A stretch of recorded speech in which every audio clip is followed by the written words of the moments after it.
और देश के पहले से लेकर के मेरे पूर्व तक के सभी प्रधानमंत्रियों के जीवन को और उनके कार्य को उस पीएम म्यूजियम बनाया गया है।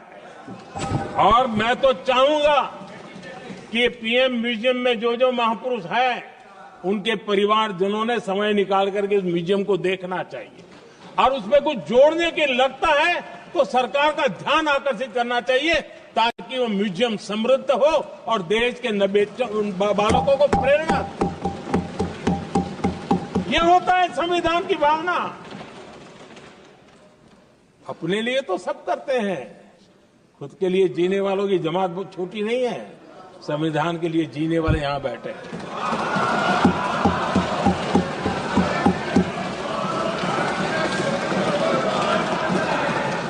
आदरणीय अध्यक्ष जी,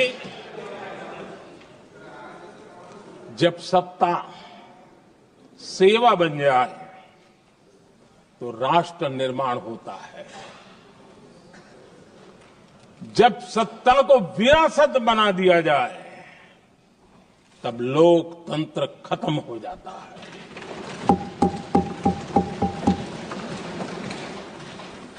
आदरणीय अध्यक्ष जी, हम संविधान की भावना को लेकर के चलते हैं। हम जहर की राजनीति नहीं करते हैं।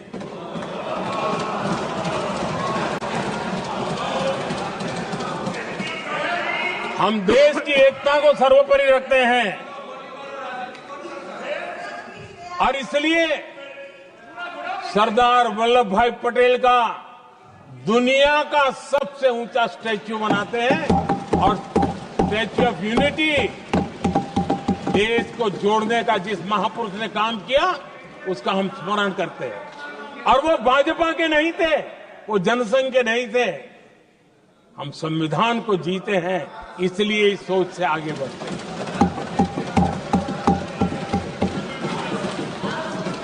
आदरणीय अध्यक्ष जी, ये देश का दुर्भाग्य है कि आजकल कुछ लोग अर्बन नक्सल की भाषा खुलेआम बोल रहे हैं।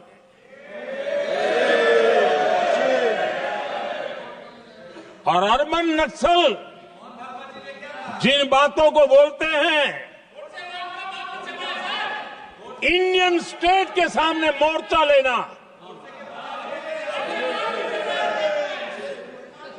ये अर्बन नक्सल की भाषा बोलने वाले इंडियन स्टेट के खिलाफ लड़ाई की घोषणा करने वाले न संविधान को समझ सकते हैं, न देश की एकता को समझ सकते हैं।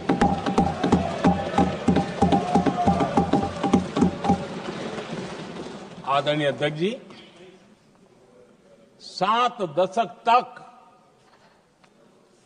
जम्मू एंड कश्मीर और लद्दाख उसे संविधान के अधिकारों से वंचित रखा गया।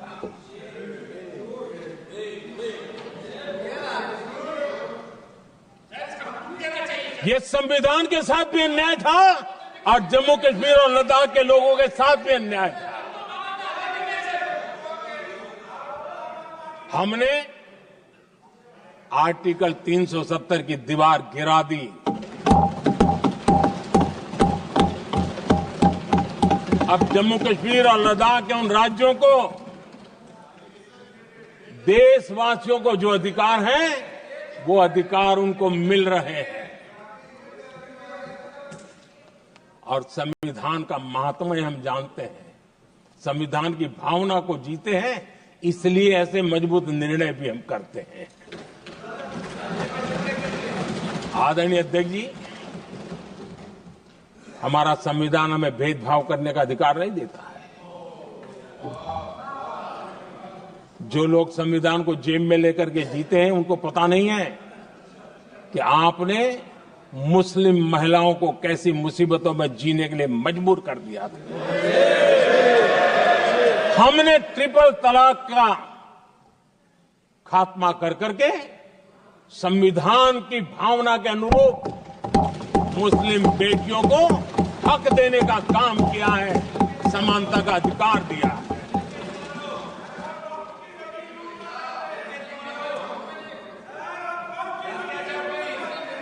जब भी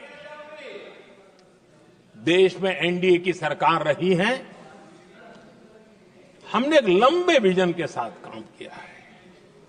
पता नहीं देश को बांटने के लिए किस किस प्रकार की भाषाओं का प्रयोग किया जा रहा है। हताशा, निराशा पता नहीं उनको कहां तक ले जाएगी, लेकिन हमारी सोच कैसी है, एनडीए के साथी मिलकर के किस दिशा में सोचते हैं। हमारे लिए जो पीछे है, जो आखिरी है, और महात्मा गांधी जी ने जो कहा था उसकी तरफ हमारा ध्यान ज्यादा है। और उसी का परिणाम है कि अगर हम मंत्रालयों की रचना करते हैं तो भी मंत्रालय कौन सा बनाते हैं, पूर्वोत्तर के लिए अलग मंत्रालय बनाते हैं।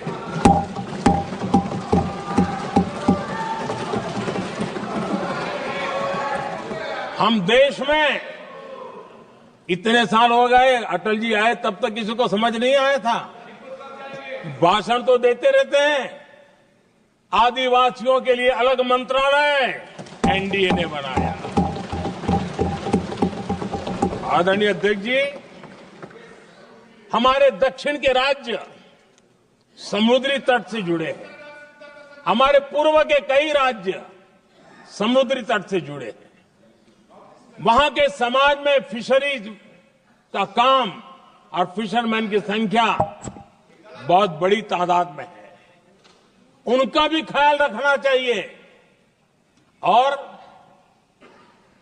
जमीन के भीतर के छोटे पानी के जो इलाके रहते हैं वहां भी फिशरमैन के रूप में काम करने वाले समाज के आखिरी तबके के लोग हैं।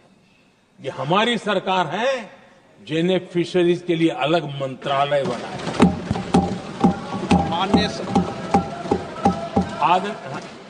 माननीय सदस्यों, अगर सभा की सहमति हो तो सभा की कार्रवाई इस विषय की समाप्ति तक बढ़ा दी जाए।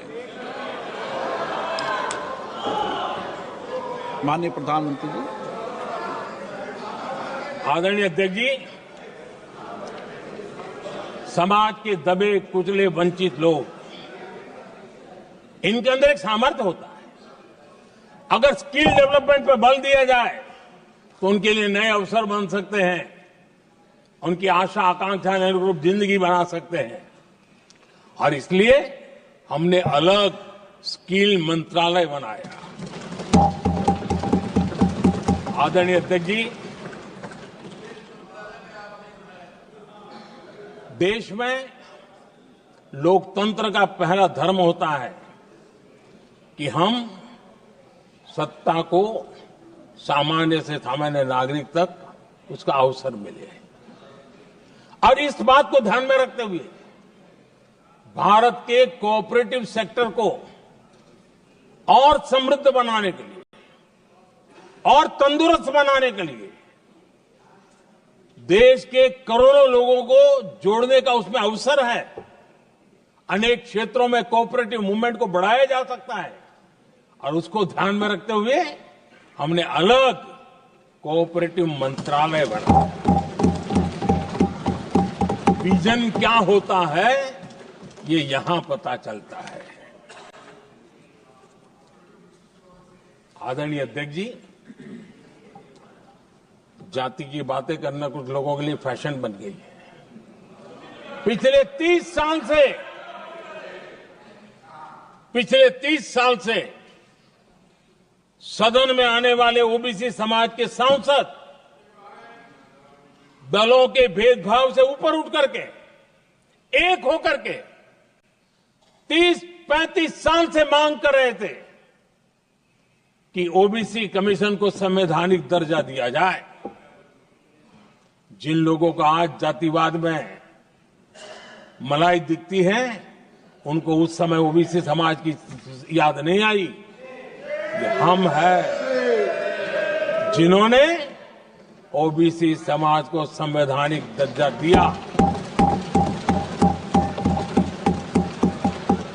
पिछड़ा वर्ग आयोग आज संवैधानिक व्यवस्था में जो है। आदरणीय अध्यक्ष जी,